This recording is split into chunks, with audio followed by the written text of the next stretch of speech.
अस्सलामु अलैकुम रहमतुल्लाह।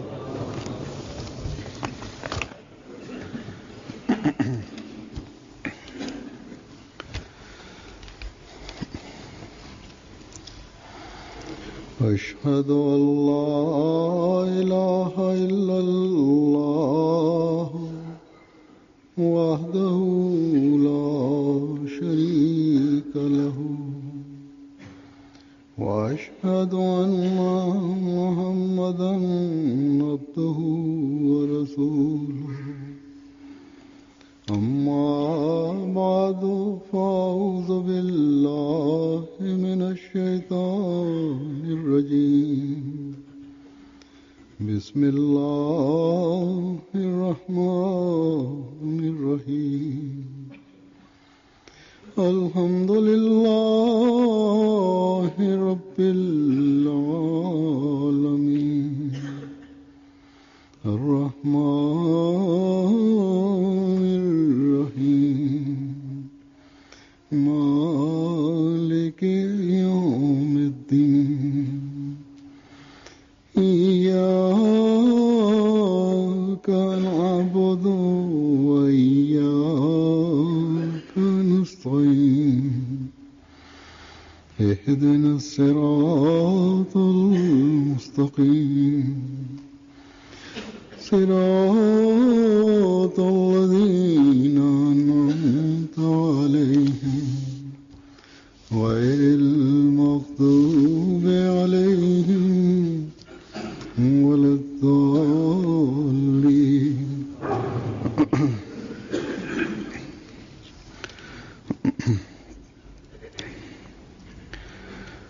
हज़रत मसीह मऊद अलैहिस्सलाम ने शरायत बैत की 10वीं शर्त में ஹதரத் மஸீஹ் மவ்ஊத் அலைஹிஸ்ஸலாம் அவர்கள் பையத்தின் 10வது நிபந்தனையில் தம்முடன் கொள்ள வேண்டிய அன்பு மிக உயரியதாக இருக்க வேண்டும் என்பதை கட்டாயமாக்கியுள்ளார்கள். அதுவும் உலகின் எந்த முன்மாதிரியும் அதற்கு இல்லாத அளவில் அந்த அன்பு இருக்க வேண்டும். அன்னாரது பையத்தின் கீழ் வந்த பிறகு அது அவ்வளவு அவசியம் ஏன்? காரணம், அவர்களே இக்காலத்தின் ஹதரத் நபி ஸல்லல்லாஹு அலைஹி வஸல்லம் அவர்களின் உண்மை பேரன்பர் ஆவார்கள். ஹதரத் நபி ஸல்லல்லாஹு அலைஹி வஸல்லம் அவர்களுடைய முன்னறிவிப்புக்கு ஏற்ப ஈமான் கார்த்திகை நட்சத்திரத்திலிருந்து பூமிக்கு எடுத்து வந்தார்கள். இஸ்லாமிய போதனைக்குள் புகுந்த பிதஅத்துகளை அகற்றி இஸ்லாத்தின் போதனைகள் மீது இருந்த மாசுகளை அகற்றி பொலிவுமிக்க போதனையை நம்முன் வைத்தார்கள். ஹதரத் நபி ஸல்லல்லாஹு அலைஹி வஸல்லம் அவர்களுடைய உண்மையான போதனையின் உயரிய ஸ்தானத்தை நமக்கு அறிமுகப்படுத்தினார்கள். அடியார்களை இறைவனுடன் இணைத்தார்கள். அன்னார் ஓரிடத்தில் கூறுகிறார்கள், நான் எனது உண்மையான முழுமையான அறிவுடன் அறிவேன். இந்த நபியை ஸல்லல்லாஹு அலைஹி வஸல்லம் அவர்களை பின்பற்றாமல் எந்த மனிதனும் இறைவனை அடைய முடியாது. முழுமையான இறை ஞானத்திலிருந்து பங்கு பெறவும் முடியாது. ஹதரத் நபி ஸல்லல்லாஹு அலைஹி வஸல்லம் அவர்களை முழுமையாக பின்பற்றி அந்த பேரன்பில் தம்மை மாய்த்து விட்டதனால் அதுவே அன்னார் இறைவன் வரை சென்றடைய காரணமாயிற்று. பிறகு இறைவன் ஹதரத் நபி ஸல்லல்லாஹு அலைஹி வஸல்லமுடைய இந்த உண்மை பேரன்பரை தன்னை வந்தடையும் ஊடகத்துள் ஒன்றாக்கி ஹதரத் மஸீஹ் மவ்ஊத் அலைஹிஸ்ஸலாமுடன் தொடர்பு வைப்பதையும் அன்னார் மீது அன்பு தொடர்பு ஏற்படுத்துவதையும் அவசியமாக்கினான். பின்னவர்களை முன்னோர்களுடன் இணைக்கத்தக்க முஹப்பத்தை இறைவன் அவர்களுக்கு காட்டினான். அல்லாஹ்வின் இந்த நடைமுறையை பற்றி அன்னார் ஒரு இடத்தில் கூறுகிறார்கள், மனிதன் உண்மையான உள்ளத்துடன் இறைவன் மீது அன்பு காட்டும் போது இறைவனும் அவர் மீது அன்பு காட்டுகிறான். एक कबूलियत फैलाई जाती உலகில் அவருக்காக கபூலியத் ஒப்புக்கொள்ளும் பண்பு பரப்பப்படுகிறது. उसकी डाल दी जाती है. ஆயிரக்கணக்கான மனிதர்களின் உள்ளத்தில் அவர்கள் மீது உண்மையான அன்பு போடப்படுகிறது. और एक नूर उसको दिया जाता ஓர் ஈர்ப்பு சக்தி வழங்கப்படுகிறது. होता है. ஓர் ஒளி அவருக்கு வழங்கப்படுகிறது. அது எப்போதும் அவருடன் இருக்கும். उस जमाने में हज़रत मसीह இந்த அந்தஸ்து இக்காலத்தில் इस वक्त ஹதரத் மஸீஹ் மவ்ஊத் அலைஹிஸ்ஸலாம் அவர்களுக்கு கிடைத்தது. सच्ची मोहब्बत करने இப்போது ஹதரத் மஸீஹ் மவ்ஊத் அலைஹிஸ்ஸலாம் அவர்களுடன் உண்மையான அன்பு வைத்தவர்கள் மற்றும் உண்மையான அன்பு தொடர்பு வைத்தவர்களின் சில சம்பவங்களை எடுத்து வைப்பேன். रवायत करते हैं ஹதரத் அல்லாஹ் யார் சாஹிப் அறிவிக்கிறார்கள், मेरी मुलाकात हमेशा ஹுசூர் அலைஹிஸ்ஸலாம் அவர்களை நான் எப்போதுமே பன்முறை சந்தித்து வந்துள்ளேன். ஹதரத் அலைஹிஸ்ஸலாம் அவர்களின் கைகளை பிடித்து விடுவதில் எனக்கு மிகவும் ஆர்வம் இருந்தது. ஹுசூருடைய தூய வார்த்தைகளையும் இல்ஹாம்களையும் கேட்டு வந்தேன். इसी शौक में मैं कादियान हिजरत करके அதாவது சபைகளில் அமர்ந்து ஹதரத் மஸீஹ் மவ்ஊத் அலைஹிஸ்ஸலாமுக்கு வந்த இல்ஹாம்கள் பற்றி கேட்டுக் கொண்டிருப்பார். कारपेंट्री का ஹதரத் மஸீஹ் மவ்ஊத் அலைஹிஸ்ஸலாம் கூறும் விஷயங்களை நான் கேட்டு வந்தேன். கூறுகிறார், அதே ஆர்வத்தில் நான் காதியானுக்கு ஹிஜ்ரத் செய்தேன். அதாவது இந்த விஷயங்களை தொடர்ந்து கேட்டுக் கொண்டிருப்பதற்காக வந்தேன். இங்கு வந்து தச்சு வேலையை தொடங்கினேன். என்னிடம் போதுமான பணம் இருந்தது. அவை அனைத்தும் செலவாகிவிட்டது. பிறகு என்னிடம் சிறிது பணமும் இல்லாமல் ஆகிவிட்டது. பிறகு ஒரு நாள் நான் அல்வா தயாரித்து விற்க தொடங்கினேன். ஹுசூருடைய பைத்துத்வாவுக்கு கீழ் அமர்ந்து புத்தம்புது அல்வா என்று கூவினேன். எனது குரலை உம்முல் மோமினீன் அவர்கள் கேட்டுவிட்டார்கள். அவர்கள் என்னை அறிந்திருந்தார்கள்.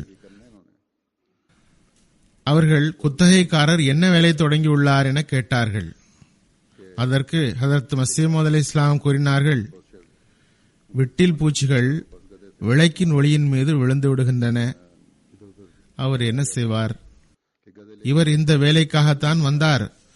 அதற்காக சிறிது பொருளீட்டவும் வேண்டுமல்லவா? உம்முல் மோமினீன் கூறினார்கள், அவர் ஒரு குத்தகைக்காரர். பொதுவாக குத்தகைக்காரர்களிடம் அந்த காலத்தில் கழுதைகள் இருக்கும். அவற்றில் குத்தகைக்காரர்கள் பொருள்களை ஏற்றி ஓரிடத்திலிருந்து மற்றொரு இடத்திற்கு விற்பனைக்காக அனுப்பி பணம் சம்பாதிப்பார்கள். அதனை எடுத்துக்கொண்டு அவர் ஏன் அவ்வாறு செய்வதில்லை? அதற்கு மஸீஹ் மவ்ஊத் அலைஹிஸ்ஸலாம் கூறினார்கள், இவரிடம் கழுதைகள் கிடையாது. அம்மாஜான் கூறினார்கள், அவர் ஏதாவது ஒருவரிடம் வேலைக்கு போயிருக்கலாமே. ஹதரத் மஸீஹ் மவ்ஊத் அலைஹிஸ்ஸலாம் கூறினார்கள், அவர் படித்தவரும் அல்ல. இவ்வாறு வீட்டில் உரையாடல்கள் நடந்து கொண்டிருந்தது. ஹதரத் மஸீஹ் மவ்ஊத் அலைஹிஸ்ஸலாம் கூறினார்கள், இவர் தச்சு வேலை தெரிந்தவர். அந்த வேலையை மட்டும்தான் செய்ய முடியும். அதில் இறைவன் அவருக்கு பரக்கத் தரட்டும். இவர் கூறுகிறார், இந்த எல்லா உரையாடலையும் நான் கீழ்த்தளத்தில் இருந்தவாறு கேட்டுக்கொண்டிருந்தேன். பிறகு ஹுசூர் அலைஹிஸ்ஸலாம் என்னை அழைத்தார்கள். உங்களிடம் ஏதாவது மரக்கட்டைகள் உள்ளதா? பேரி, பேப்பிள் ஆகிய மரக்கட்டைகள் உள்ளன என்று கூறினேன். ஹதரத் மஸீஹ் மவ்ஊத் அலைஹிஸ்ஸலாம் கூறினார்கள், விருந்தினர் இல்லத்திற்காக கட்டில்கள் தேவை. நீங்கள் கால்கள் செய்து தருவீர்களா? கட்டில் கால்கள். அப்போது ஒருவர் கூறினார், பீப்பல் மரக்கட்டைகள் நீண்ட நாள் உழைக்காது. ஹுசூர் அலைஹிஸ்ஸலாம் கூறினார்கள், யாருக்காக நாம் செய்ய சொல்கிறோமோ அவனே பீப்பல் மரத்தை படைத்தவனாவான். அவன் அதை வீணாக படைக்கவில்லை என்று கூறி என்னிடம் 20 ஜோடிகளை தயார் செய்யுமாறு கூறினார்கள். அதாவது பணியாள் அதை செய்ய வேண்டாம் என்று கூறியதை வைத்து வேண்டாம் என்று கூறாமல் செய்யுங்கள் என்றார்கள். அதாவது இரு தரப்பிலும் இந்த அன்பின் தொடர்பு இருந்தது. பிறகு ஹசரத் மலிக் கான் சாப் அறிவிக்கின்றார்கள், நான் 1902 ஹதரத் சாஹிப்சாதா அப்துல் லத்தீப் சாப் மர்ஹூம் அவர்களுடன் காதியான் தாருல் அமானுக்கு வந்தேன். நான் வந்த நாளிலேயே பையத் செய்தேனா மறுநாளா என்று நினைவில்லை. ஆம், ஜுஹர் தொழுகைக்கு பிறகு நாங்கள் பையத் செய்வதற்காக ஆஜரானோம் என்பது மட்டும் நினைவில் உள்ளது. ஹதரத் ஷஹீத் மர்ஹூம் ரஸியல்லாஹு அன்ஹு அவர்கள் முதலில் ஹதரத் மஸீஹ் மவ்ஊத் அலைஹிஸ்ஸலாம் உடைய கையில் தமது கையை வைத்தார்கள். இரண்டாவதாக நான் கை வைத்தேன் ஹதரத் மஸீஹ் மவ்ஊத் அலைஹிஸ்ஸலாம் உடைய கரங்களில். பையத் செய்த பிறகு இந்த எளியவன் 2-3 நாட்கள் காதியான் தாருல் அமானில் கழித்திருப்பேன். ஷஹீத் மர்ஹூம் என்னிடம் கூறினார்கள், நான் கனவு கண்டேன், உங்களுக்கு கோஸ்ட் பகுதியின் தலைவர்கள் தொல்லை கொடுப்பார்கள், எனவே உடனே திரும்பி விடுங்கள். நானும் 2-3 நாட்களுக்கு பிறகு உடனே திரும்பிவிட்டேன். என்னுடன் ஒரு முல்லா சாஹிபும் ஊர் திரும்பினார். ஷஹீத் மர்ஹூம் எப்போதும் கூறி வந்தார்கள். இந்த சம்பவத்தில் ஷஹீத் மர்ஹூம் என்பது ஹதரத் சாஹிப் ஜாதா அப்துல் லத்தீப் சாப் அவர்களாவர். அவர்களுடைய பேரன்பு குறித்து இங்கு கூறப்படுகிறது. கூறுகிறார், என்னை விட பெரிய ஆலிமை நான் பார்த்ததில்லை, இது அல்லாஹ்வின் அருள் மட்டுமேயாகும் என்று ஷஹீத் மர்ஹூம் கூறுவார்கள். அவ்வாறு ஒருவர் இருந்தால் அவரது கால்களை நான் முத்தமிடுவேன். இந்த வகையில் இங்கு வந்து ஹதரத் மஸீஹ் மவ்ஊத் அலைஹிஸ்ஸலாமிடம் பையத் செய்தார். கூறுகிறார், நான் ஹதரத் மஸீஹ் மவ்ஊத் அலைஹிஸ்ஸலாமுடைய பாதங்களை ஷஹீத் மர்ஹூம் முத்தமிடுவதை கண்டேன். அவர்கள் என்ன கூறினார்களோ அதை உண்மைப்படுத்தினார்கள். ஹதரத் மௌலவி சிக்கந்தர் அலி சாப் அறிவிக்கிறார்கள், ஒரு நாள் காதியான் வந்து தங்கும் முன் இந்த அடியான் இங்கு வந்திருந்தேன். காலையில் நடப்பதற்காக ஹதரத் மஸீஹ் மவ்ஊத் அலைஹிஸ்ஸலாம் சென்றார்கள். இந்த அடியானும் கூட சென்றேன். இவர் பிறகு நிரந்தரமாக காதியானில் தங்கிவிட்டார். அதற்கு முன் நடந்த சம்பவம் கூறுகிறார், பேணி பங்கர் அருகில் பஸ்ராமாபாத் வழியில் போய்க் கொண்டிருந்த போது வழியில் அன்னார் கூறினார்கள், எவர் சிறு சிறு விஷயங்களை விட முடியவில்லை, அதனை விடுவதால் யாருக்கும் கோபம் ஏற்பட போவதில்லையோ அதனை கூட அவரால் விட முடியவில்லை என்றால், உதாரணமாக ஹுக்கா, பங்கி, அஃப்யூன், ஜெர்சி போன்றவை. இவற்றை விடாதவர் பெரிய விஷயங்களை எவ்வாறு விட முடியும்? பெற்றோர், சகோதரர்கள், நண்பர்கள் கோபப்படும் அளவுக்கு மார்க்கத்தின் மாற்றத்தை எவ்வாறு எதிர்கொள்வார்? அதாவது அஹ்மதியத்தை ஏற்பதால் வரும் சிரமத்தை எவ்வாறு சகிப்பார்? அதற்காக பெரும் சிரமம் மேற்கொள்ள வேண்டி வரும். சிறு சிரமத்தையே சகிக்க முடியாவிட்டால் பெரும் கஷ்டத்தை எப்படி சகிப்பார்? கூறுகிறார், இந்த அடியான் அதுவரை ஹுக்கா குடித்து வந்தேன். இதனை கேட்டவுடனேயே சத்தியம் செய்தேன், இனி ஹுக்கா பிடிக்க மாட்டேன் என்று. இவ்வாறு ஹுக்கா பிடிக்கும் பழக்கத்தை விட்டுவிட்டேன். முதலில் அதிகமாக ஹுக்கா பிடித்தவன் பிறகு அதனை தீண்டவில்லை. அதாவது அன்னாரது தொடர்பு அவர்களை இவ்வாறு செய்ய வலியுறுத்தியது. அந்த தீமையிலிருந்து முற்றிலும் விலகிவிட்டார்கள். ஹதரத் ஷுக்ர் இலாஹி சாப் அஹ்மது அறிவிக்கிறார்கள், எளியவன் சிறுவனாக இருந்தேன். வயது 12-13 வயது இருக்கும். மார்க்கத்தை பற்றி முற்றிலும் ஒன்றும் தெரியாது. குர்தாஸ்பூரில் ஒரு ஹைஸ்கூலில் ஏதோ ஒரு வகுப்பில் பாடம் பயின்று வந்தேன். அப்போது மௌலவி அப்துல் கரீம் என்ற எதிராளியின் வழக்கு நடந்து வந்தது. ஹதரத் மஸீஹ் மவ்ஊத் அலைஹிஸ்ஸலாம் அவர்கள் தமது சஹாபாக்களுடன் ஹைஸ்கூலின் வடபுறம் உள்ள தஹசீல்வாலா குளத்தருகே தங்கியிருந்தார்கள்.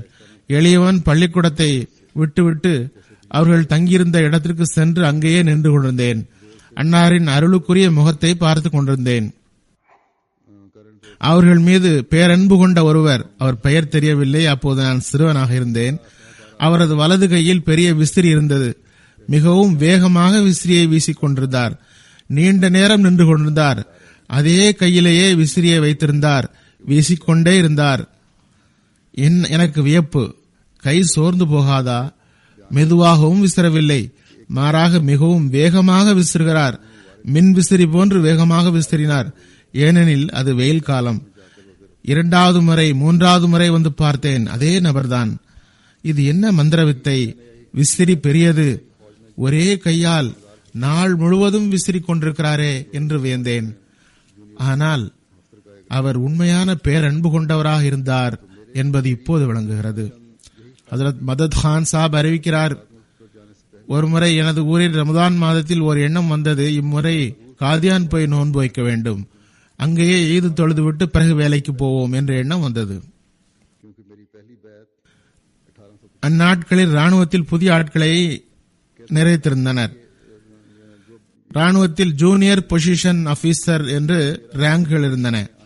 நான் வேலைக்கு செல்லும் முன் காதியான் செல்ல வேண்டும் என்று எனக்கு ஆசை. ஹுசூருடைய அருளுக்குரிய முக தரிசனம் செய்ய வேண்டும்.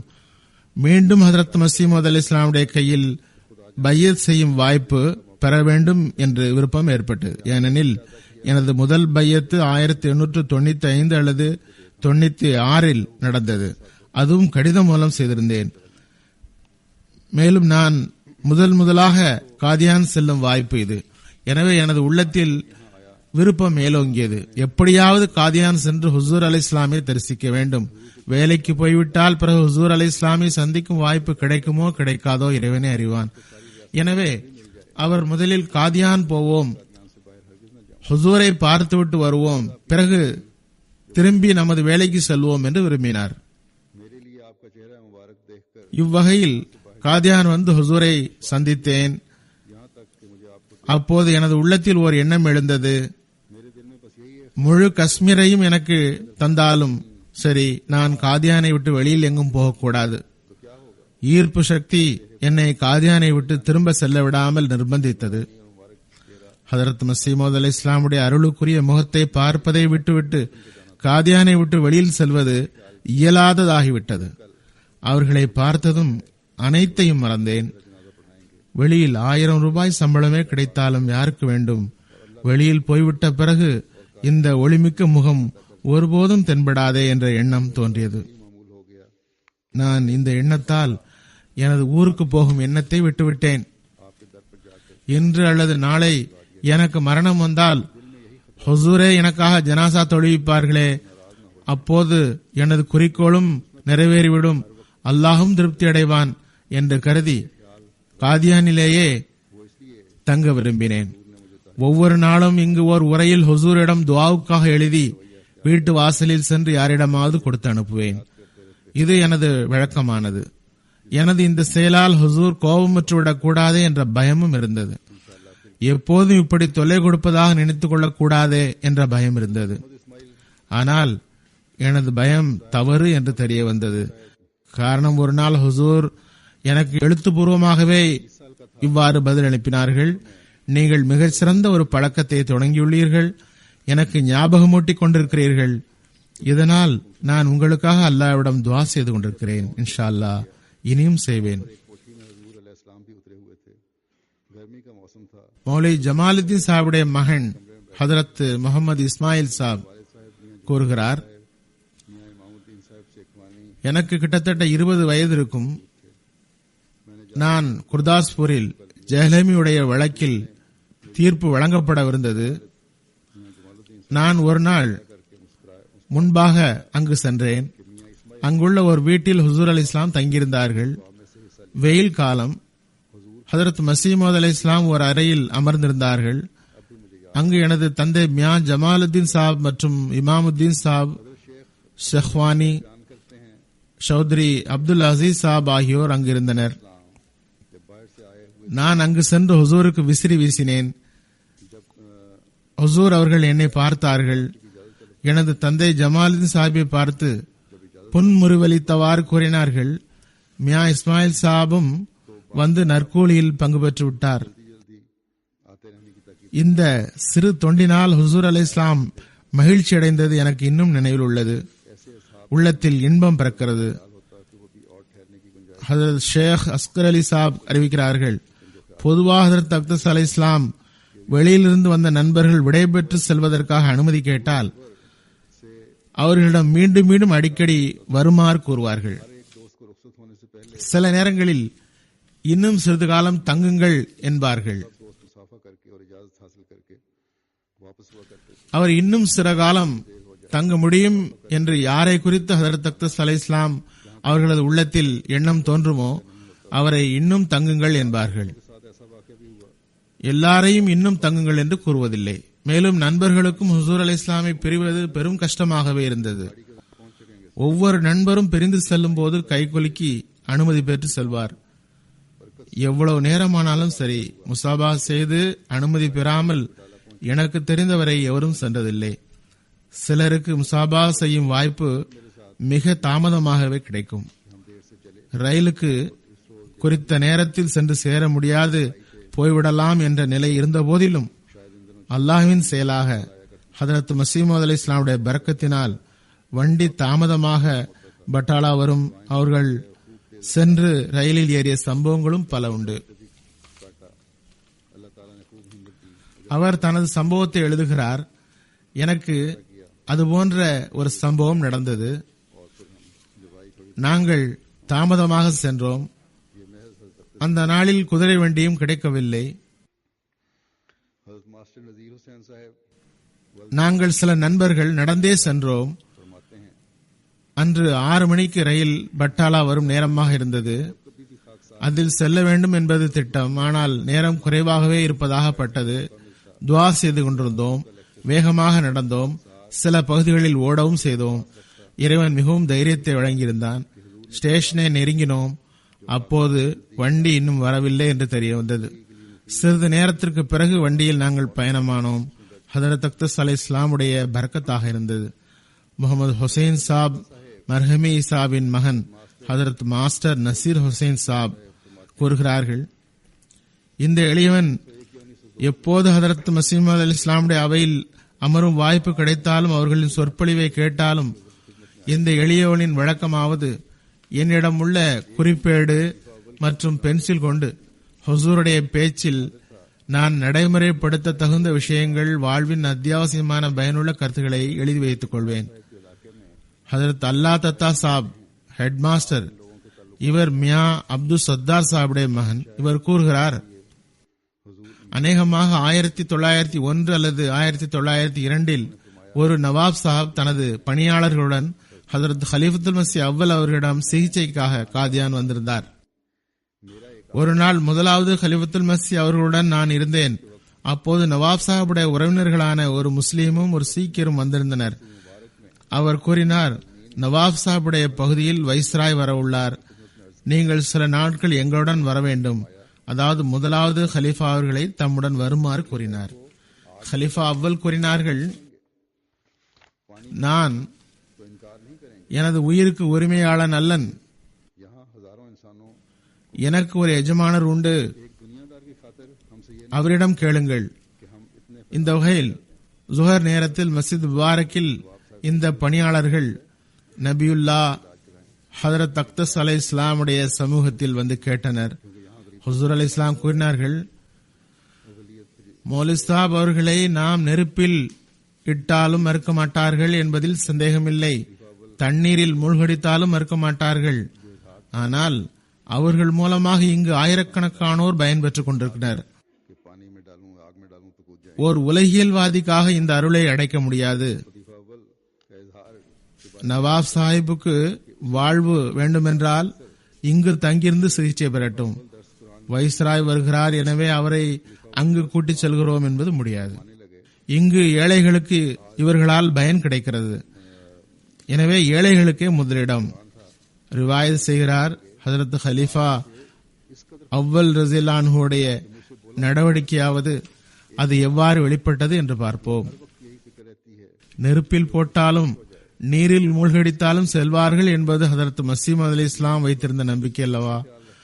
ஹலீஃபா அவ்வலுடைய வெளிப்பாடு எவ்வாறு இருந்ததெனில், அதே நாளில் அசர் தொழுகைக்கு பிறகு ஹதரத் ஹலீஃபா அவ்வல் குர்ஆன் தர்ஸ் கொடுத்து கொண்டிருந்தார்கள். இன்று எனக்கு எவ்வளவு மகிழ்ச்சி என்றால் என்னால் பேசவே முடியவில்லை.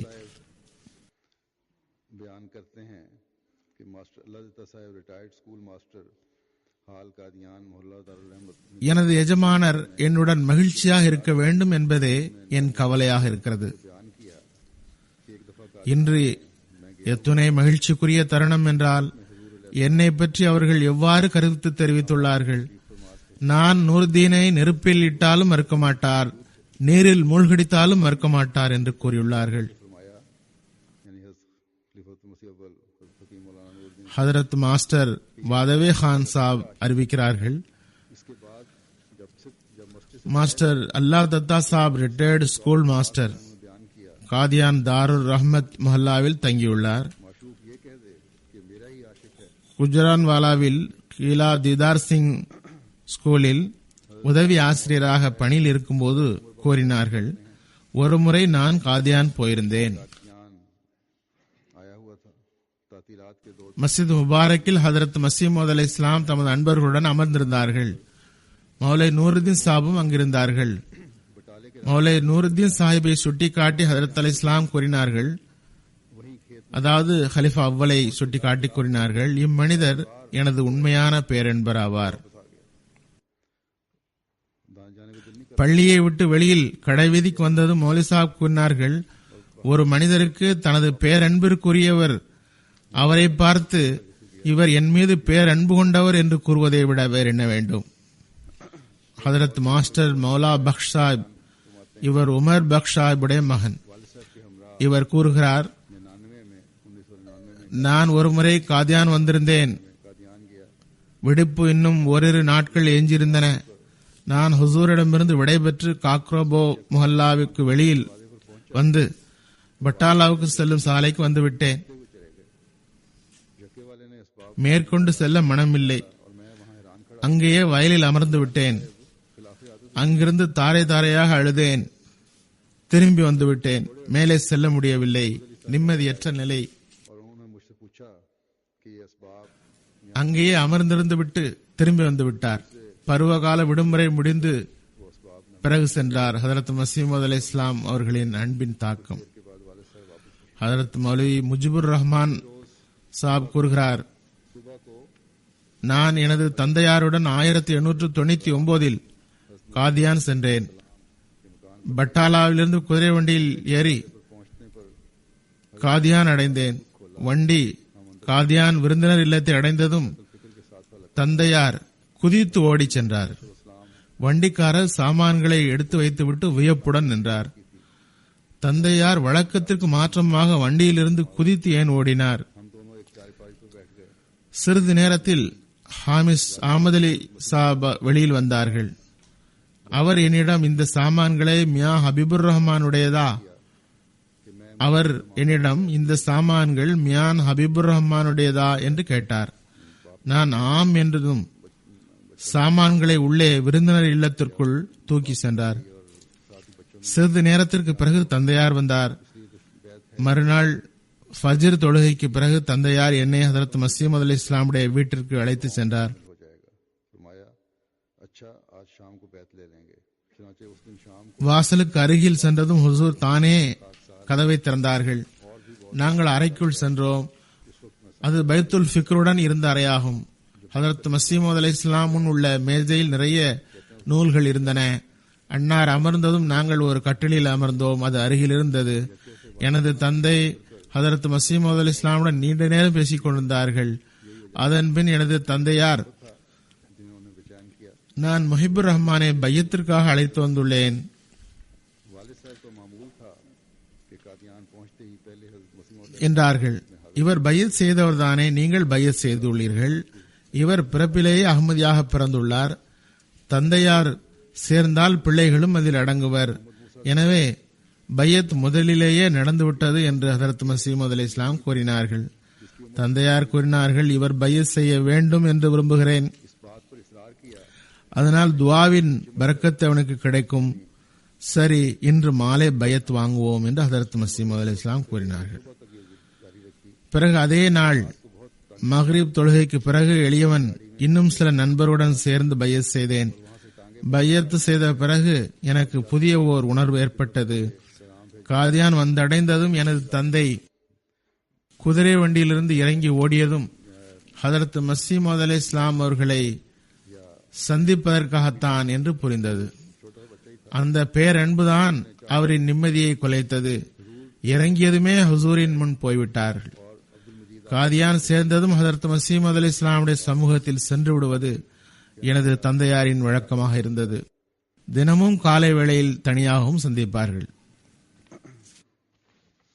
ஹதரத் ஹாஜி முகமது மூசா சாப் அறிவிக்கின்றார்கள், ஒரு முறை எனது மகன் அப்துல் மஜீத், அப்போது அவனுக்கு 4 வயது இருக்கும், ஹதரத் சாஹிபை நான் கட்டி தழுவ வேண்டும் என்று அடம்பிடித்தார்.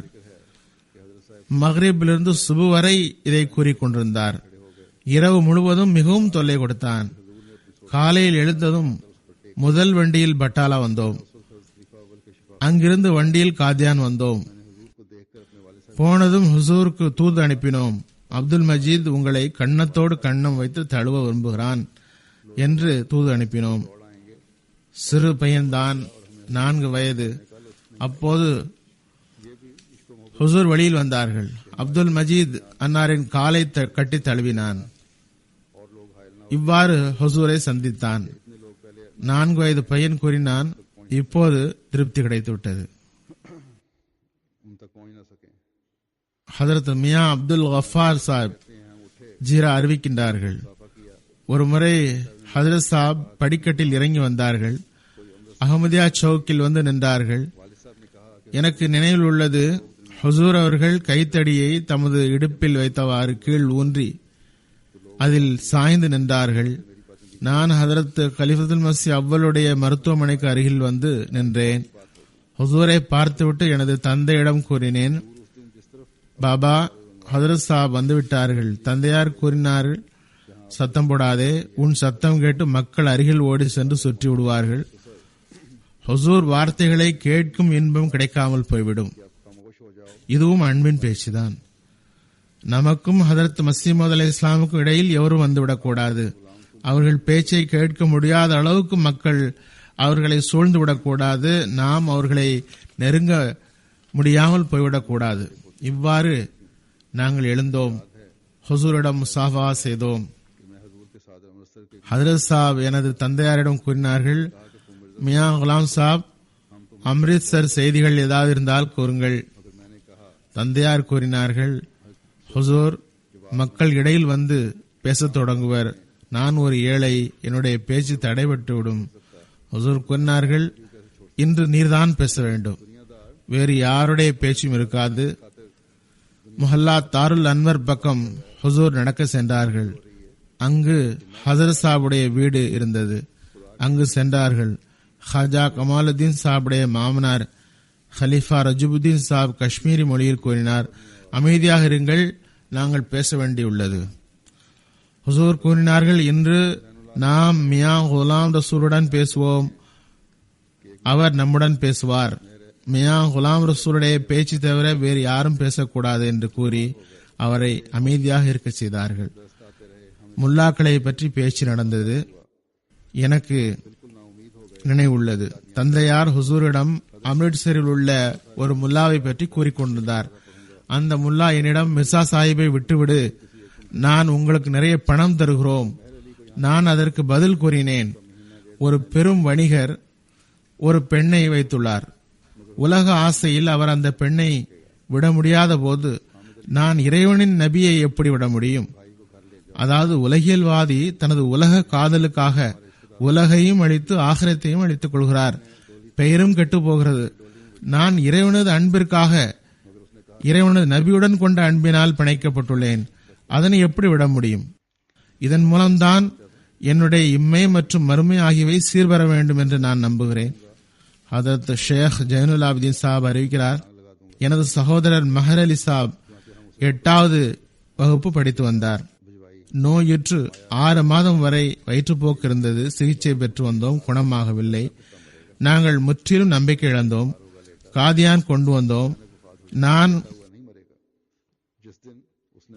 ஒரு அன்பிற்குரிய ஒரு சிறுவனுக்கு ஜனாசா தொட வைப்பேன் என்று ஹதரத் சாபுக்கு இல்ஹாம் வந்திருந்தது. ஹுசூர் தமது ஒரு பையனை குறித்து இருக்கலாம் என்று கருதினார்கள்.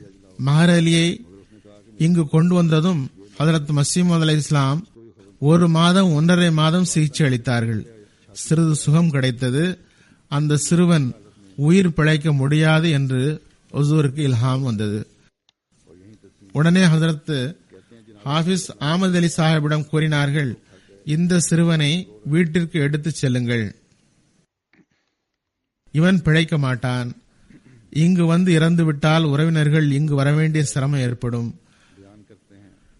உடனே நாங்கள் தொட்டில் தயார் செய்து பஜார் வரை எடுத்து சென்றோம். ஆனால் அவன், நான் ஒருபோதும் திரும்பி செல்ல மாட்டேன் என்று சிறு வயதிற்குரிய இயல்பால் கூறினான். 12-13 வயது சிறுவன் கூறினான், மரணிப்பதாயின் இங்கேயே மரணிப்பேன், நான் மிர்சா சாஹிப்பின் சமூகத்தில் தான் இருப்பேன், என்னை திருப்பி இங்கே கொண்டு வராவிட்டால் நான் கீழே குதித்து விடுவேன் என்றான். நாங்கள் திருப்பி கொண்டு வந்தோம். पुलिस कामयाब न हो सकी। ஹதரத் சாஹிபுக்கு தகவல் தெரிவித்தோம். அன்னார் கூறினார்கள், சரி விடுங்கள், அவன் இங்கேயே மரணிப்பான். ஆனால் நினைவில் கொள்ள வேண்டும், ஓடியாடி திரியும் நிலையில் மரணித்து விடுவான். இவன் நோயுற்று படுக்கையில் மரணிப்பான் என்று நினைக்க வேண்டாம். அவன் மரணிக்கவிருந்த நாளில் பசாருக்கு சென்றான், பால் குடித்தான். மாலையில் வீட்டுக்கு வந்தான். தாயாரிடம் கூறினான், அம்மா, இப்போது விளக்கு அணையப் போகிறது, மாலையாகிவிட்டது, எனவே விளக்கை ஏற்றச் சொல்கிறான் என்று தாயார் நினைத்தாள். மகன் கூறியதற்கு அந்த பொருள் இல்லை, இதுதான் பொருள். அவனுக்கு அது தெரிந்திருந்தது. அதாவது தாயார் அவனை நின்ற நிலையில் தன் மீது சாய்த்துக் கொண்டார். ஆனால் அதே நிலையில் அவன் உயிர் பிரிந்தது. ஹதரத் சாப் ஜனாசா தொழுவித்தார்கள், அங்கேயே அடக்கப்பட்டான். ஹதரத் சாப் எவ்வளவு நீண்ட நேரம் தொழுவித்தார்கள் என்றால் நாங்கள் சோர்ந்து போனோம். மக்கள் அழுது கொண்டிருந்தார்கள். மியா அப்துல் ரஸாக் சாப் அறிவிக்கிறார்கள், நான் மிகவும் ஆர்வத்துடன் வழக்கை கேட்பதற்காக ஒரு நாள் முன்பாக ஜெஹலம் சேர்ந்தேன். இது ஜெஹலமில் நடந்த வழக்கு. வண்டி வர 2 மணி நேரத்திற்கு முன்பு ஸ்டேஷன் வந்தடைந்தேன். நான் ஸ்டேஷனில் பார்க்கிறேன், 10 அடிக்கு ஒரு போலீஸ் நிற்கிறார். மக்கள் சுவரில் ஏற முயற்சி செய்கிறார்கள். ஆனால் போலீஸ் அவர்களை உள்ளே விடவில்லை. வண்டி வரும் முன் மக்கள் நெருக்கடி மிகவும் கூடி போலீசால் சமாளிக்க முடியாத நிலை. சுவரேறிய மக்கள் உள்ளே குதித்து விட்டனர். ஹதரத் சாப் வண்டியில் இருந்து இறங்கியதும் வெளியில் வர போலீசனுடைய உதவியுடன் ஒரு பாதை அஹ்மதி நண்பர்கள் அமைத்தனர். அதில் முதல் ஆளாக ஹதரத் மௌலா பக்ஷ் சாஹிப் என்ற சியால்கோட்டின் பிரபல அஹ்மதி கடந்து சென்றார். அவர் அந்த வண்டி வரை, குதிரை வண்டி வரை வந்து சென்றார். ஹதரத் சாப் அவர்களும் வந்தார்கள். உடன் அப்துல் லத்தீப் சாப் ஷஹீத் என்ற காபூல்காரர் அவர்களும் முகமது அஹசன் சாப் ஆகியோரும் அனைவரும் மூடிய வண்டியில் அமர்ந்தனர். மக்கள் கூட்டத்தில் வண்டியை நகர்த்துவது சிரமமாகிவிட்டது. அப்போது குலாம் ஹைதர் தாசில்தார் என்பவர் மிகவும் அன்புடன் ஏற்பாடுகளை செய்தார். ஒருபுறம் போலீஸ்களை ஒழுங்குபடுத்துமாறு விரைவுபடுத்தினார், மறுபுறம் மக்களை கட்டில் வைப்பதற்கு முயன்றார். கையில் ஒரு தடியை வைத்துக் கொண்டு கம்பீரமாக சுற்றினார். ஹுசூர் தங்குமிடம் வரை நலமாக சென்று சேர வேண்டும் என்று துவா செய்து கொண்டிருந்தோம். அப்போது மௌலவி முல்ஹானுத்தீன் சாப் ஜெஹலமி என்பவர் வண்டிக்கு முன் ஓடினார். இடையிடையே அவர் ஆர்வத்தின் உணர்ச்சியால், இந்த எளியவன் வீட்டிற்கு முதலாளி வந்துள்ளார் என்று கூறுகிறார். எனக்கு அந்த சம்பவம் நினைவுக்கு வருகிறது. இவ்வாறு ஹுசூர் தங்குமிடம் வந்து சேர்ந்தார்கள். ஹதரத் மியா வசீம் முகமது கான் சாப் அறிவிக்கிறார், நான் வந்த நாளில் என்னுடன் இன்னொருவரும் வந்தார். இங்கு வந்து நோயுற்றார். நான் அப்போது நோயுற்றிருந்தேன், ஆனால் நலம் பெற்று விட்டேன். சில நாட்களுக்கு முன்பு எனது நிலை சில கவளங்கள் கூட ஜீரணமாகாமல் இருந்தது. இங்கு வந்து ஓரிரவில் 2 ரொட்டி சாப்பிட்டேன். திரும்பி அம்ரிட்சர் சென்றேன். பழைய நிலை வந்துவிட்டது. முதல் முறை நான் ஹதரத் சாஹிபை சந்தித்தேன். மஸ்ஜித் முபாரக்குடன் அருகில் இருந்த ஒரு சிறு அறையில் ஒது செய்து கொண்டிருந்தேன். பிறகு ஹதரத் தக்தஸ் அலை இஸ்லாம் உள்ளே வந்தார்கள். ஹுசூர் அலை இஸ்லாமுடைய முகத்தை பார்த்தேன். அறிவு திகப்படைந்தது. இறைவனின் உண்மையான அடியாரை பார்த்து தன் நிலை மறந்தேன். ஜும்மா நாளில் ஹதரத் சாஹிபின் அருகில் நின்று தொழும் வாய்ப்பு பெற்றேன். அப்போது ஹதரத் சாஹிபை கண்டு மிகவும் அழுதேன். அதாவது ஹதரத் சாஹிபை லேசாக பார்த்ததும் அதன் விளைவாக கடும் அழுகை வந்தது. தொழுகையிலும் அழுகை வந்தது, அதற்கு முன்பும் அழுகை வந்தது. சூஃபியாக்களின் மஸ்ஹபில் இதனை ஒரு குளியல் என்று அழைக்கப்படுகிறது. அசர் நேரத்தில் மீண்டும் சந்தித்தேன். ஹுசூர் கூறினார்கள், எப்படி இருக்கிறீர்கள்? நான் கூறினேன், ஹுசூர், நான் இப்போது நன்றாகிவிட்டேன். நான் முதல் முறை காதியான் வரும்போது லங்கர்ஹானா எதுவும் இருந்ததில்லை. ஹதரத் சாஹிபுடைய வீட்டில் இருந்து ரொட்டியும் ஊறுகாயும் வந்தது, உண்டேன். அந்த காலத்தில் இந்த அறையில் அச்சகம் இருந்தது. இப்போது அதில் மோட்டார் உள்ளது. அதில் விருந்தினர் தங்கியிருந்தனர். நானும் அங்கு தங்கியிருந்தேன். ஹதரத் டாக்டர் குலாம் ஹவுஸ் சாப் அறிவிக்கிறார்கள், மீர் மஹதி ஹசன் சாப் கூறினார்கள், ஒரு முறை ஹதரத் மசீமது அலி இஸ்லாம் அவர்கள் என்னை ஐஸ் கட்டிகள் வாங்குவதற்காக அம்ரிட்சர் அனுப்பினார்கள். நான் ரயிலில் ஏறி அமர்ந்தேன். வழியில் வண்டியிலிருந்து தலையை வெளியே நீட்டிய போது எனது பட்டு துணியால் செய்யப்பட்ட தொப்பி காற்றில் பறந்து விட்டது. அம்ரிட்சரில் இருந்து ஐஸ் கட்டி வாங்கி திரும்பும் போது மீர் நாசிர் நவாப் சாப் கூறினார்கள், உம்மை யாராவது அடித்து விட்டார்களா? நான் இல்லை என்றேன். பிறகு திறந்த தலையுடன் இருக்கிறீரே ஏன் என்று கேட்டார். நான் சொன்னேன், ரயிலில் வரும்போது தொப்பி பறந்து விட்டது. அவர் ஹதரத் சாஹிபிடம் இதனை கூறிவிட்டார். ஹதரத் சாஹிப் கூறினார்கள், ஆம், நாம் அவருக்கு தொப்பி கொடுப்போம். நான் கேட்கவில்லை. அவர் ஓரிரு அனாக்களுக்கு தொப்பி வாங்கினார்கள். 2 அனாவில் தொப்பி கிடைத்தது. அதனை தலையில் வைத்தார். 6 மாதம் கழித்து ஹதரத் சாப் அவர்கள் எனக்கு ஒரு தொப்பியும் அல்பகா கோட்டும் காலணியும் வழங்கினார்கள். அல்பகா என்பது அமெரிக்காவில் வாழும் ஒரு விலங்காகும். அதன் ரோமத்திலிருந்து தயாரிக்கப்படுவதாகும். நல்ல சூடு இருக்கும். அடுத்து ஷூவும் கொடுத்தார்கள். கோட்டை நான் அணிந்தேன். பிறகு அது சீக்கிரமே கிழிந்து விட்டது. தொப்பியை தலையில் வைத்துக் கொண்டேன். ஷூவை எனது தந்தையாரிடம் கொடுத்து விட்டேன். திருப்பி செல்லும் வழியில் ஒரு டெப்டி ரேஞ்சர் என்னிடம் கூறினார், மீர் சாப், உமது தலையில் உள்ள தொப்பி அழுக்காகிவிட்டது. நான் அம்ரிட்சரில் ஒரு புது தொப்பி வாங்கி தருகிறேன். நான் கூறினேன், இது போன்ற தொப்பி எங்கும் கிடைக்க முடியாது. பூமியிலும் கிடைக்காது, வானத்திலும் கிடைக்காது. அவர் ஏன் அப்படி என்று கேட்டார். இது தூய மசீஹின் தலையில் 2 வருடம் இருந்தது என்றேன். நல்லது என்றார். நல்ல இயல்பு கொண்டவர். பிறகு அவரும் ஹுசூருடைய முரீதாகிவிட்டார். ஹதரத் மௌலவி அர்சலுஹுத்தீன் சாப் கூறுகிறார், எத்தனை தடவை நான் ஹதரத் சாஹிபை சந்திக்கும் வாய்ப்பை பெற்றாலும் சுமார் 50, 60, 70 தடவைகள் இருக்கும். வந்த உடனேயே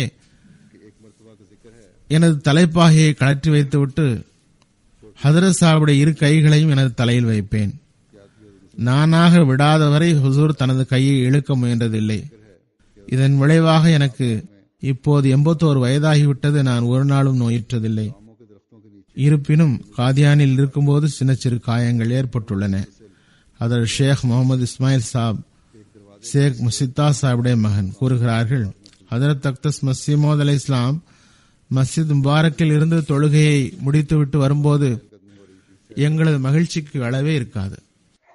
அல்லாஹ்வின் மாரிஃபத்தினை விளங்கி இறை நேசத்தின் பானத்தை நாம் மறந்துவோம் என்று நாங்கள் அறிந்திருந்தோம். அதனால் எங்கள் உள்ளத்தில் கரைகள் அகலும். நாங்கள் எங்கள் அன்பிற்குரியவரின் அந்த அருளுக்குரிய முகத்தை ஆர்வமுடன் பார்த்து வந்தோம். அருளுக்குரிய உதட்டிலிருந்து அவர்கள் கூறுபவற்றை நன்றாக கேட்போம். அவர்கள் வார்த்தைகளை கேட்பதில் நாங்கள் ஒருபோதும் களைப்படைந்ததில்லை. ஹதரத் அக்தஸ் அலை இஸ்லாம் தமது நண்பர்களிடம் பேச்சுகளை கேட்பதற்கு சோர்ந்ததும் இல்லை, தடுத்ததும் இல்லை. கோபத்துடன் அவர்கள் பேசியதை பார்த்ததில்லை. பதுருத்தீன் அகமது சாப் பிரசிடென்ட் ஜமாத் அஹ்மதியா கராச்சி ஹதரத் சாஹிப்சாதா அப்துல் லத்தீப் சாவுடைய சீடராகிய சையது ஹக்கீம் முகமதுடைய சகோதரி ஹதரத் சிராஜ் பிபி சாஹிபா அறிவிக்கிறார்கள், சின்னஞ்சிறுமிகளுக்கும் ஹதரத் மசீமோத் அலை இஸ்லாம் மீது அன்பிருந்தது. அது பற்றி விளக்கப்படுகிறது. ஒரு முறை ஹதரத் மசீமோத் அலை இஸ்லாம் ஒரு தோட்டத்தின் அருகில் தனியாக நடக்க சென்றார்கள். மாமரத்தின் கீழ் தெற்கு வடக்காக அது அமைந்திருந்தது. இப்போது கைவிடப்பட்ட ஒரு கிணற்றுக்கு அருகில் அது இருந்தது. ஒரு வாசல் வழியாக மிர்சா சுல்தான் அகமது சாவுடைய தோட்டத்தில் உள்ள கதவை திறந்து சென்றார்கள். நான் பின்னால் சென்றேன். ஹுசூருடைய காலடிப்பட்ட அதே இடத்தில் காலை வைத்து நடந்தேன். அன்பின் காரணமாக செய்தேன். அவ்வாறு செய்வதால் பரக்கத்து கிடைக்கும் என்று அறிந்திருந்தேன். கூறுகிறார், எனது அசைவு கேட்டு ஹுசூர் திரும்பி பார்த்தார்கள். பிறகு மீண்டும் நடந்தார்கள். ஹதரத் மியா முகமது ஜுஹூருத்தீன் சாப் அறிவிக்கிறார்கள், நாங்கள் காதியான் ஷெரீஃபுக்கு ஜல்சாவுக்கு போய்விட்டு மறுநாளே ஊருக்கு திரும்பிவிட்டோம். அதற்கு சுமார் 3-4 மாதங்களுக்கு பிறகு ஹுசூர் லாகூரில் வஃபாத்தாகிவிட்டார்கள் என்ற செய்தி திடீரென கிடைத்தது. எனது உறவினர் காசி ஜெயினுலாபுதீன் சாப் இந்த செய்தியை கேட்டு பைத்தியம் போன்று ஆகிவிட்டார். சிறிதும் யோசிக்கவில்லை. சர்ஹந்த் ஸ்டேஷனுக்கு சென்றோம். அங்கு பாபு நூர் அகமது சாஹிபிடம் காசி சாஹிப் கூறினார், லாகூருக்கு தந்தி கொடுத்து ஹதரத் மசீமோத் அலை இஸ்லாம் வஃபாத் ஆனது உண்மைதானா என்று விசாரியுங்கள் என்றார்கள். எங்களது நிலையை பார்த்து அகமது அல்லாதவர்கள் எள்ளி நகையாடியவாறு எங்கள் பின்னால் வந்தனர். அவர்கள் உள்ளத்தில் பட்ட வார்த்தையெல்லாம் கூறினர். நாங்கள் துக்கத்தால் பைத்தியக்காரர்கள் போன்று ஆகிவிட்டோம். அகமதி அல்லாதோர் நீண்ட தூரம் வரை கேலி கிண்டல் செய்தவாறு பின்னால் வந்தனர். இறுதியில் சோர்ந்து திரும்பினர். இது அஹ்மதியா ஜமாத்துக்கு மிகவும் வேதனையளிக்கக்கூடிய சம்பவமாகும். ஹதரத் மசீமோத் அலை இஸ்லாமுடைய ஹலீஃபாவாக ஹதரத் ஹலீஃபத்துல் மசி அவ்வல் மௌலானா நூருத்தீன் சாப் ரஸியல்லாஹு தேர்ந்தெடுக்கப்பட்டார்கள். அவர்கள் தத்தமது பையத்து கடிதத்தை அனுப்பினோம். ஹதரத் மசீமோத் அலை இஸ்லாமுக்கு பிறகு நாங்கள் முதல் ஜல்சாவுக்கு சென்றபோது ஹதரத் மசீமோத் அலை இஸ்லாம் உட்கார்ந்திருந்த இடம் காலியாக இருப்பதை பார்த்து எமது உள்ளம் எங்கள் கட்டுப்பாட்டு இழந்தது. எப்போதும் எமது கண்கள் கண்ணீரால் நிரம்பின. மதரசா அஹ்மதியா வளாகத்தில் ஜல்சா நடந்தது. இக்கால ஜல்சாக்களை பார்க்கும்போது அது ஒரு சாதாரண ஜல்சாவாகவே இருந்தது. அதில் ஹாஜா கமாலுத்தீன் சாப், மிர்சா யாக்கூப் அலி சாப், மௌலவி சதுருத்தீன் சாப், மௌலவி முகமது அலி சாப் முன்னணியில் தென்பட்டனர். எல்லாரின் பார்வையும் இவர்கள் மீதே பட்டது. இவர்களை தவிர வேறு தகுதியானவர் எவரும் தென்படவில்லை. இவர்களே ஏற்பாட்டாளர்களாக இருந்தனர். திருக்குரான் திலாவத்துடன் கூட்டம் தொடங்கியது. பிறகு ஒரு நசம் பிராதனம் முன்ஷி ஷராஜுத்தீன் சாப் ஹதரத் நபி ஸல்லல்லாஹு அலைஹி வஸல்லம் அவர்களின் பெருமை குறித்து பாடினார்கள். பிறகு ஒரு நசம் வேறொருவர் படித்தார். அதற்கு பிறகு மிர்சா மஹமூத் அஹமது சாப் சொற்பொழிவாற்றினார்கள். அதாவது இரண்டாவது ஹலீஃபத்துல் மஸீஹ். இது ஹலிஃபா அவ்வளுடைய காலத்தின் நிகழ்வாகும். இந்த ஜல்சா ஹதரத் மசீமோத் அலை இஸ்லாமுடைய வஃபாத்திற்கு பிறகு நடந்த முதல் ஜல்சாவாகும். இந்த ஜல்சாவில் ஹலீஃபத்துல் மஸீஹ் சானி கூறினார்கள், ஃபிரௌனுடைய கொடுமைகளால் பனி இஸ்ராயீலின் கண்ணீர் வெளிப்பட்டது. பிறகு அது ஒரு ஆறாக மாறி ஃபிரௌனை மூழ்கடித்தது. உருக்கத்தின் நிலையில், கஷ்டத்தின் நிலையில் கண்ணீர் பெருகும்போது அது பெரும் விளைவை ஏற்படுத்துகிறது. இதனை பாகிஸ்தான் ஜமாத் குறிப்பாக நினைவில் கொள்ள வேண்டும். இன்று அதே கண்ணீரை வெளிப்படுத்த வேண்டிய தருணமாகும். பனி இஸ்ராயலின் கண்ணீர் ஒரு ஆறாக மாறி ஃபிரௌனை மூழ்கடித்தது. மேன்மைக்குரிய ஹுசூர் எவ்வளவு சிறப்பாக சொற்பொழிவாற்றினார்கள் என்றால் கேட்டவர்கள் நெகிழ்ந்தனர். கூட்டம் முடிந்ததும் ஹலீஃபத்துல் மஸீஹ் அவ்வல் ரஸியல்லாஹு அவர்கள் தமது சொற்பொழிவை தொடங்கும் முன் கூறினார்கள், மிர்சா மஹமூத் சாப் ஆற்றிய சொற்பொழிவின் கருத்து ஒருபோதும் எனது சிந்தனையில் கூட வரவில்லை. பிறகு கூறினார்கள், நண்பர்கள், இந்த இரண்டாவது வல்லமை தொடர்ந்து நிலைப்பதற்கு துஆ செய்யுங்கள். இந்த வகையில் அங்கேயே துஆ செய்யப்பட்டது. மேலும் கூறினார்கள், மியான் சாபுக்காகவும் துஆ செய்யுங்கள். அவரை தீய பார்வைகளின் தீங்கை விட்டும் அல்லாஹ் பாதுகாப்பானாக. ஹதரத் ஷேக் முகமது இஸ்மாயில் சாப் கூறுகிறார்கள், நான் மஸ்ஜித் முபாரக் சென்று தொழும்போது தொழுகையில் இன்பமும் இறை எச்சமும் உருவாகிறது. இறை நேசத்தால் நிறைகிறது. உள்ளம் இறை எச்சத்தால் நிறைகிறது. ஆனால் எனது நண்பர்களின் கண்கள் இந்த இரவழியை காண்பதை விட்டும் விலகி உள்ளன. இது எம்மை நிம்மதியற்றவர்களாக்குகிறது. இப்போது நினைவுக்கு வரும்போது உள்ளம் நிறைகிறது. அல்லாஹ் அல்லாஹ். இந்த இறை ஒளியை கண்டு உள்ளத்திற்கு கஷ்டங்கள் யாவும் விலகின. ஹதரத் அக்தஸுடைய தூய ஒளிமிக்க முகத்தை பார்த்துவிட்ட பிறகு எந்த கவலையும் இருப்பதில்லை, எந்த முறையீடும் இருப்பதில்லை. நாம் ஜன்னத்தில் இருக்கிறோம் என்ற உணர்வு ஏற்படுகிறது. அவர்களை பார்த்து எமது கண்கள் அகலவில்லை. எத்தகைய தூய ஒளிமிக்கவர்! அந்த இளைஞர்கள் ஒரு நேர தொழுகையை தொழுதுவிட்டு அடுத்த தொழுகைக்காக ஆயத்தப்படுபவர்களாக இருந்தனர். காரணம், அன்னாரின் அருகில் தமக்கு இடம் கிடைக்க வேண்டும் என்பதற்காக. இளைஞர்களாகி எங்களிடம் அதற்காக போட்டி இருந்தது. ஹதரத் மசீமோத் அலை இஸ்லாமுடைய அருகிலேயே எங்களுக்கு இடம் கிடைக்க வேண்டும் என்பதற்காக, அவர்களுடன் சேர்ந்து தொழ வேண்டும் என்பதற்காக. பிறகு மேலும் எழுதுகிறார்கள், அல்லாஹ் அல்லாஹ், எத்தகைய அருளுக்குரிய தூய இருப்பு! அவரது அன்பு எங்களை படைப்புகளை விட்டு தேவையற்றவர்களாகிவிட்டது. பிறவற்றின் அன்பிலிருந்து எங்களை விடுதலை செய்யத்தக்க பொறுமையை வழங்கிவிட்டது. எமக்கு எஜமானனின் சன்னிதானத்தை காட்டியது. அல்லாஹ் நமக்கும் பையத்தின் ஹக்கை நிறைவேற்றும் வாய்ப்பளித்து அவர்களுடன் ஆற்றல் வாய்ந்த உறவை மிக மிக உறுதியாக்கி கொண்டு செல்ல வாய்ப்பு தருவானாக. இந்த உறவினால் நாம் ஹதரத் நபி ஸல்லல்லாஹு அலைஹி வஸல்லமுடைய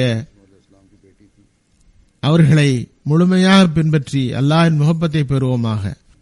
இப்போது ஜும்மா தொழுகைக்கு பிறகு 2 ஜனாசா காயிப் தொழுகைகளையும் தொழுவிப்பேன். இரண்டுமே காதியானில் உள்ள சான்றோர்களான 2 பெண்மணிகளுடையது.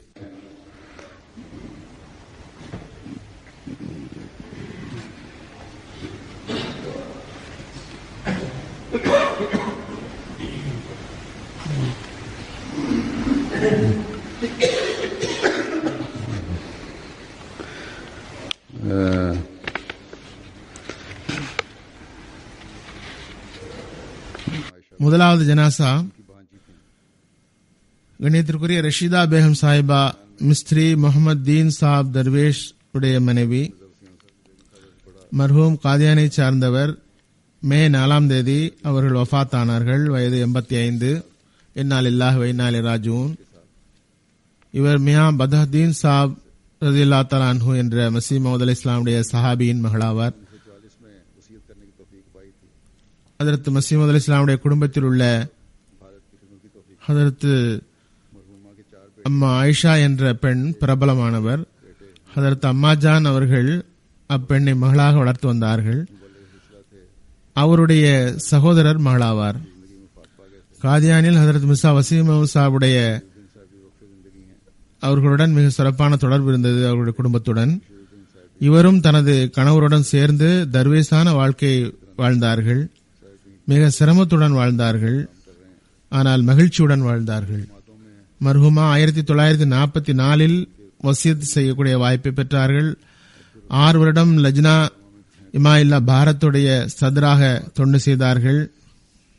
மர்ஹூமாவிற்கு 4 மகன்கள். பெரிய மகன் ஹமீதுத்தீன் ஷம்ஸ் மர்ஹூம் முபல்லிக் சில்சிலாவாக இருந்தார்கள். 47வது வயதில் இவரது வாழ்நாளிலேயே மரணித்து விட்டார்கள். இவரது 2வது மகன் வாழ்வை அர்ப்பணித்தவர் அமீருத்தீன் சாஹிப். 3வது மகன் ரஷீதுத்தீன் சாஹிப் சதுர் உமூமியாக பணியாற்றுகிறார். இதுபோன்று நசூருத்தீன் சாஹிப் அங்கேயே பணியாற்றுகிறார். இவரது மருமகன் சையது அப்துல் லக்கீப் சாப் பாகல்பூர் சோனினுடைய அமீர் ஆவர். அப்துல் ரஃபி சாப் உமுரேயாமா காதியானில் பணியாற்றி வருகிறார். மர்ஹூமா நோன்பு, தொழுகை, தஹஜ்ஜுதுகளை பேணக்கூடியவர். தினமும் திருக்குரான் ஓதுபவர். காதியானில் ஹாலா ரஷீதா என்ற பெயரில் பிரபலமானவர். மிர்சா வசீம் அஹ்மத் சாஹிபுடைய மனைவியுடன் எல்லா இடத்திற்கும் மகிழ்ச்சியுடன் சென்று மக்களை சந்திப்பார். மியா வசீம் அஹ்மத் சாஹிபுடைய இளைய மகள் எனக்கு எழுதியுள்ளார்கள். இவர் மிகவும் எளிய வாழ்க்கை வாழ்ந்தவர். கணவர் ஓய்வு பெற்று அஞ்சுமலிருந்து ப்ராவிடன்ட் ஃபண்டுடைய ஒரு பெரிய தொகை கிடைத்த போது மனைவிக்கு இதுவரை நாம் ஒன்றும் செய்து தரவில்லை என்று நினைத்தார். அதனால் நகைகள் செய்து தந்தார், தங்க நகை. சில வாரத்திற்கு பிறகு ஹலிவுத் மசி ராபியுடைய புதிய தலைமையகங்களுக்கான ஒரு நிதி திட்டத்தை எடுத்து வைத்த போது தமது நகையை கழற்றி தந்துவிட்டார், கொண்டு வந்து தந்துவிட்டார். மிர்சா வசீம் அஹ்மத் சாஹிபுடைய இளைய மகள் கூறுகிறார்கள், இவர் கூறினார், நான் வாழ்நாள் முழுவதும் எதுவும் நகை அணிந்ததில்லை. தங்க நகை அணியாவிட்டால் என்ன, இதை வைத்துக் கொள்ளுங்கள். சந்தாவுக்காக வரும் பொருள்கள் இவரது கணவரின் பொறுப்பில் இருந்தன. அவர் இந்த நகையை பார்த்து இவை எனது மனைவியிடமிருந்து வந்துள்ளன என்றறிந்து அவரிடம் சிறிது பணம் இருந்தது. அதை கொடுத்துவிட்டு நிர்வாகத்திடமிருந்து நகையை பெற்று மீண்டும் மனைவியிடம் தந்தார். சில வாரங்கள் கழித்து ஹலிவத் மசி ராபி அவர்கள் மீண்டும் ஒரு நிதி திட்டத்தை வைத்த போது மீண்டும் அதே நகையை கொண்டு வந்து தந்தார். இப்போது கணவரிடம் வழி இல்லாததால் இப்போது அதனை திருப்பி தர முடியவில்லை. நான் வாழ்நாள் முழுவதும் தங்க நகை அணிந்ததில்லை, இப்போது ஏன் அணிய வேண்டும் என்று தந்துவிட்டார். 2வது ஜனாசா கண்ணியத்திற்குரிய நசுர் நிசா சாஹிபா முகமது கான் சாஹிபுடைய மனைவி, இந்தியாவை சார்ந்தவர். மே 9ஆம் தேதி வஃபாத்தானார்கள் 75வது வயதில். இன்னா லில்லாஹி வ இன்னா இலைஹி ராஜிஊன். இவரது கணவர் 1962 ஜமாத்தை ஏற்கும் வாய்ப்பு பெற்றார். மிகவும் தூயவர். எதிர்ப்புக்கிடையில் அவர் அஹ்மதியத்தில் நிலை நின்றார். தொழுகையை பேணுபவர், இனிய சுபாவம், ஏழைகளை பராமரிக்கக்கூடிய பெண், எளிய வாழ்க்கை வாழ்ந்தவர். 12க்கும் மேற்பட்ட அனாதைகளை பராமரித்தார். தலைமையக பிரதிநிதிகளை மதிப்பவர், மூசியாகவும் இருந்தார். காதியான் பெஷ்ட் மக்பராவில் நல்லடக்கம் செய்யப்பட்டார். அவருக்கு 3 மகன்கள். மூத்த மகன் நசீர் அஹமது கான் நாசிர் உமரே அம்மாவாக காதியானில் உள்ளார். 2வது மகன் ஹலீம் கான் சாப், பிறகு வசீம் கான் சாப் வாழ்வை அர்ப்பணித்தவர். அல்லாஹ் இரு பெண்மணிகளின் தகுதியையும் உயர்த்துவானாக. மருஹூம்களின் சந்ததிகளுக்கும் அவர்களின் அடியேற்றி நடக்கும் வாய்ப்பு தருவானாக. இவர்கள் எப்போதும் கிலாஃபத்துடன் பற்றுடன் தொடர்பு கொண்டவர்களாக இருப்பார்களா? அல்ஹம்துலில்லாஹ்